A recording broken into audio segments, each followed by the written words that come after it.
we just saw the premiere of the film. Yeah. That shot on the Premista 28-100. Congratulations, that looked very nice. Thank you very much. Let's talk about this lens right now.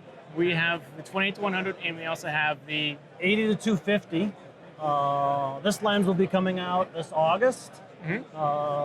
T29, as well as the second lens is going to be a T29, and it's going to be coming out this December. There's a 1-2 punch. Yes. For lenses. Why make this lens?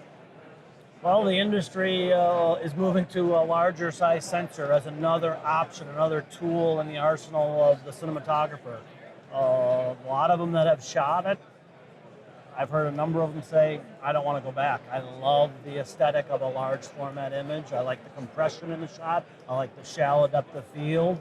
You know, if I'm going to shoot on a wide angle lens and I need an 18, I can have a longer focal length, a little bit of compression, a little bit shallower depth of field. The aesthetic is more pleasing to an actor. It makes an actor's face look a little bit more appealing. There's a reason that medium format is used to do portrait photography in a professional still photographer's world. And also, like Tobias talked about this, when you're on set, you have that pace of shooting, but if you stop, shake off the prime lens and put on a new one, it can really kind of interrupt an actor's performance. Yes, that's the benefit of having a good high quality zoom. And there still is people think, oh, I have to use a prime to get optimal, optical quality. And when people look at the optical quality of not only this lens, but even our Premiers and our Cabrios, they're right there with almost all the primes out there. And one of the things we noticed too, there's a couple of shots, is zero focus quitting nearly. Yeah.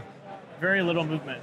That's one of the things that designing a high-end zoom lens, it's a hard thing to do. Our engineers have figured that out. How did you all how many elements and how much glass is in this? How did you guys come up with that?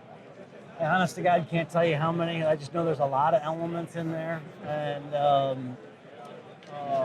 they know how to move, compensate for that movement, and they do a good job. They've been doing it for a long time. Now these focal lengths, 100 to 28 to 100, is and it was shot full frame, right, which is similar to large format. It was almost identical. It's a very useful range, but then you also have the 80 to 250. A lot of people like being on the long end. Yes.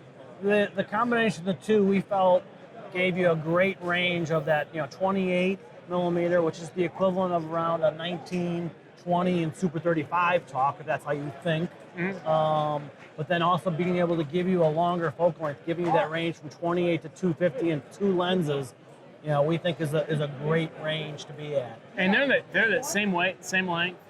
Yeah, same. When we were shooting the film and Tobias talked about it, he had 3 camera bodies. We had one of the mock-ups, you're fine. We had one of the mock-ups that he used to balance it up, and it was the weight was exactly the same. So the length, perfect. And some other people might shoot larger format, and they might have a matte box of 6x6 filters. They want really wide. This doesn't have that. You can kind of have a less expensive matte box and filters. Yeah, this is something that people really liked is that we went to a 114 front element as opposed to on the Premiers, it's a 136 front element.